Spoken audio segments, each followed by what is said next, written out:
নমস্কার, welcome to Rini's dream world. আমি রিনি। আজকে আমি একটা পটলের তরকারি রান্না করব একটু অন্য রকমভাবে। আজ আমি এটা ভীষণ ভালোবাসি খেতে, সেই জন্য আমার মনে হলো যে আপনাদের সাথে এই রান্নাটা শেয়ার করি। তো চলুন দেখি কীভাবে আমি রান্নাটা করি। রান্নাটায় আমার লাগছে পটলগুলোকে আমি এইভাবে কেটে নিয়েছি।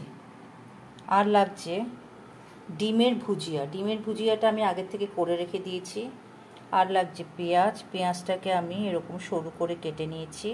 আর লঙ্কাটা আপনাদের স্বাদ অনুযায়ী দেবেন, লঙ্কাটা আমি ছিঁড়ে নেব মাঝখান থেকে একটু।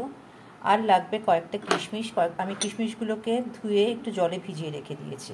তো চলুন এবার মেন রান্নাটাতে যাই। আমি কড়াইতে তেল বসিয়ে দিয়েছি, আমার তেলটা গরম হয়ে গেছে। এবার আমি পটলগুলোকে একটা একটা করে দিয়ে দেবো।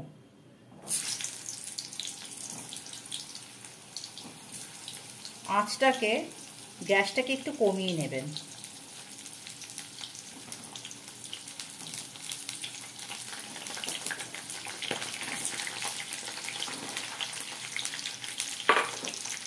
এখানে পটল প্রায় 250 গ্রামের মতন আছে।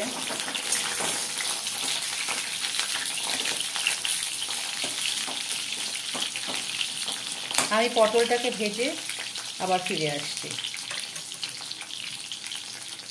আমার পটলগুলো ভাজা হয়ে গেছে, এরকম গোল্ডেন ফ্রাই করেছি। আর পটলগুলো ভাজার সময় কিন্তু লবণ দেইনি। এবার আমি কিছুটা পেঁয়াজ নিয়ে বেরেস্তার মতন করে ভাজবো।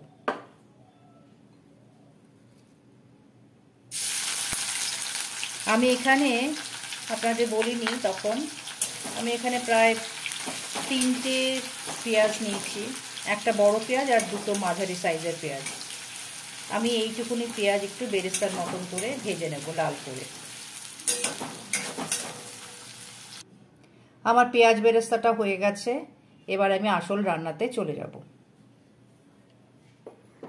এবার আমি দেব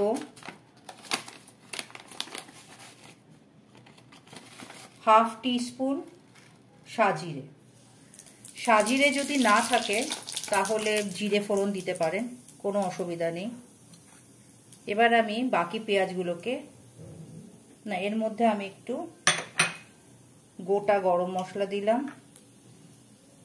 2টো এলাচ আর অল্প ছোট্ট একটু দারচিনি।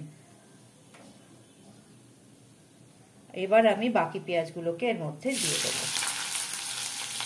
পেঁয়াজ বেরেস্তা যখন করবেন তখন কিন্তু কনস্ট্যান্টলি কিন্তু নাড়তে হবে, তা না হলে কিন্তু কোনো কোনো পেঁয়াজ পুড়ে যাবে, কোনো কোনো পেঁয়াজ ভাজা ঠিক মতন করে হবে না।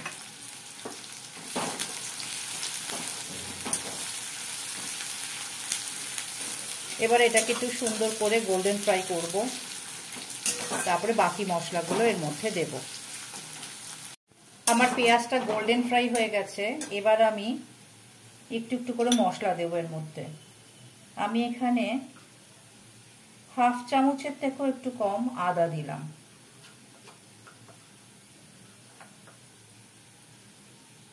আর দেব একটু রসুন বাটা। আদা বাটা দিলাম, এবার দেব একটু রসুন বাটা, এটাও 1/4 চামচের মতন দিলাম রসুন বাটা। আর দেব 2টো লঙ্কাগুলো আপনারা বললাম যে নিজেদের স্বাদ অনুযায়ী খাবেন। সামান্য একটু লবণ দেব, লবণটা আপনাদের স্বাদ অনুযায়ী দেবেন।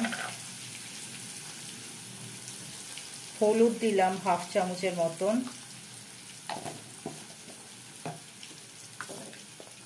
একটু ধনে দেব, ধনে গুঁড়ো হাফ চামচের মতন, আর একটু দেব জিরে গুঁড়ো হাফ চামচের মতন।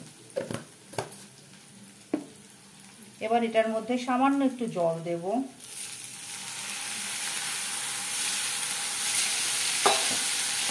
এটাকে খুব ভালো করে নাড়াচাড়া করতে হবে মশলাটা থেকে যতক্ষণ না একটু তেল উঠে আসে।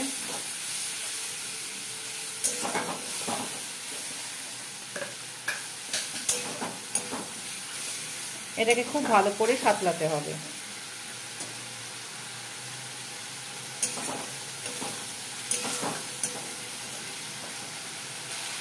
মশলাটার থেকে তেল উঠে এসছে। এবার আমি এর মধ্যে পটলগুলোকে দিয়ে দেবো, ভাজা পটলগুলোকে দিয়ে দিলাম।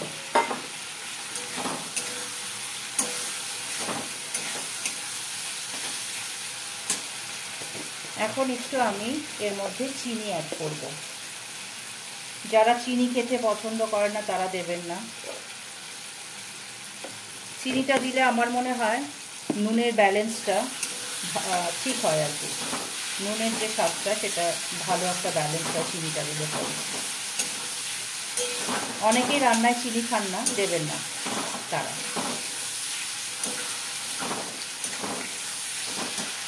এবার আমি বাকি লঙ্কাগুলো আর কিশমিশটা এর মধ্যে দিয়ে দেবো।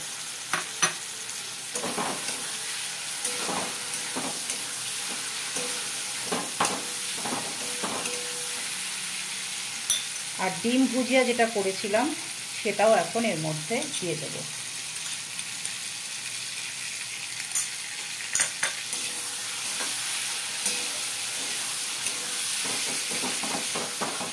এটা কিন্তু ভাতের সাথে ভালো লাগে, আমি ভাতের সাথেই খাবো, কিন্তু রুটি পরোটার সাথে কিন্তু এটা অসাধারণ লাগে খেতে।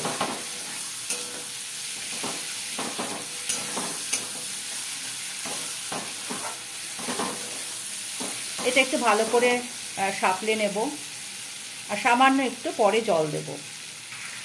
আমার এটা সাঁতলানো হয়ে গেছে। এবার আমি সামান্য একটু জল দিলাম, 3-4 চামচ টেবিল স্পুনের মতন, 3 চামচ। এবার এটাকে একটু কিছুক্ষণের জন্য ঢেকে দেব। আর আপনারা কিন্তু নুন মিষ্টিটা অবশ্যই টেস্ট করে নেবেন, যারা মিষ্টি দেবেন তারা, এবং লবণটাও টেস্ট করে নেবেন। এটা আমি কয়েক সেকেন্ডের জন্য ঢাকা দিয়ে রেখে দেব। আমার রান্নাটা শেষ হয়ে গেছে। এবার আমি অন্য পাত্রে এটাকে ঢেলে দেব। রান্নাটা এরকম দেখতে হয়েছে। আর আমি যে পেঁয়াজ বেরেস্তাটা করে রেখেছিলাম, এবার গার্নিশিংয়ের জন্য এই পেঁয়াজ বেরেস্তাটাকে ওপরটাতে দিয়ে দেব। আপনারা অবশ্যই এটা একবার হলেও করে খাবেন, খুব ভালো লাগবে, কারণ আমার খুব ভালো লাগে এটা খেতে। আর রুটি আর পরোটার সাথে বিশেষ করে খেতে খুব ভালো লাগে। কেমন লাগলো কমেন্টসে জানাবেন। আমার রান্নাটা শেষ হয়ে গেল। তা আমার কাছে এটা কিন্তু আমি কারোর কাছ থেকে শিখিনি রান্নাটা। এই রান্নাটা একেবারে মানে আমার নিজস্ব ব্যাপার, মানে নিজস্বতা আর কি। তো আমার মনে হয়েছে যে এই রকম করে রান্না করলে দেখি না একদিন কেমন হয়। তা আমি একদিন রান্না করেছিলাম, আমার অসম্ভব ভালো লেগেছিলো খেতে। আমি সেদিনকে রুটি দিয়ে খেয়েছিলাম খাবারটা। তা আমি আজকে ভাত দিয়ে খাবো। রুটি দিয়ে তো প্রচণ্ড ভালো লাগে, পরোটা দিয়েও খুব ভালো লাগে, আর ভাত দিয়েও ভালো লাগবে, আমি যতটুকুনি জানি ভাত দিয়েও ভালো লাগবে। আর রান্নার একটা জায়গা স্কিপ হয়ে গেছে, একটা জিনিস, সেটা হচ্ছে আমি গরম মশলা দিয়েছিলাম। গরম মশলার জায়গাটা আমি কি করে হোক একটা গন্ডগোল হয়েছে, তো দেখাতে পারিনি সেই জায়গাটা। গরম মশলাটা কিন্তু অবশ্যই দেবেন, কারণ গরম মশলাটা না দিলে পরে একটা ডিমের একটা আষ্টে গন্ধ থাকে, সেটা কিন্তু হতে পারে, লাগতে পারে। আর আজকে আমার কাছে ধনেপাতা ছিল না, সেই জন্য আমি ধনেপাতা দিতে পারিনি। ধনেপাতা দিলে তো খুবই ভালো হয়। আর যারা যারা আমার এই ভিডিওটা এখন দেখছেন তাদের যদি ভালো লাগে অবশ্যই বন্ধুদের সাথে শেয়ার করবেন। আর যারা যারা এখনও আমার চ্যানেলটাকে সাবস্ক্রাইব করেননি তাদের কাছে অনুরোধ রইল আমার এই চ্যানেলটা সাবস্ক্রাইব করার জন্য আর একটা লাইক দেওয়ার জন্য। কারণ সাবস্ক্রাইব আর লাইক করতে কোনো অসুবিধা হয় না, কোনো কিচ্ছু লাগে না। আর সময় করে আমার চ্যানেলে যে কটা ভিডিও আছে একটু যদি দেখেন তো খুব ভালো হয়, কারণ আপনাদের প্রত্যেকের সাপোর্ট আমার খুব দরকার, খুব প্রয়োজন। আর এইভাবে সাপোর্ট করলে পরে আমারও ভালো লাগবে যে হ্যাঁ একটা নতুন রান্না করি বা একটা কিছু নতুন আপনাদের সাথে শেয়ার করি। যাই হোক, ভীষণ গরম পড়েছে। সুস্থ থাকবেন প্রত্যেকে, ঈশ্বরের কৃপায় প্রত্যেকে সুস্থ থাকবেন। ঠান্ডা খাবার খাবেন। ঠান্ডা খাবার বলতে যে সমস্ত খাবারগুলো ঠান্ডা হয় সেই সমস্ত খাবার খাবেন। আর সবাইকে ভালো রাখবেন, ঈশ্বরের কৃপায় আমার জন্য প্রার্থনা করবেন, আমি যেন সুস্থ থেকে, আমি যেন ভালো থেকে আপনাদের কাছে নতুন নতুন ভিডিও যেন আনতে পারি। পরবর্তী ভিডিওতে আবার অন্য কোনো একটা কিছু নিয়ে আসবো। ততক্ষণের জন্য বিদায় নিলাম, আবার দেখা হবে নতুন ভিডিওতে।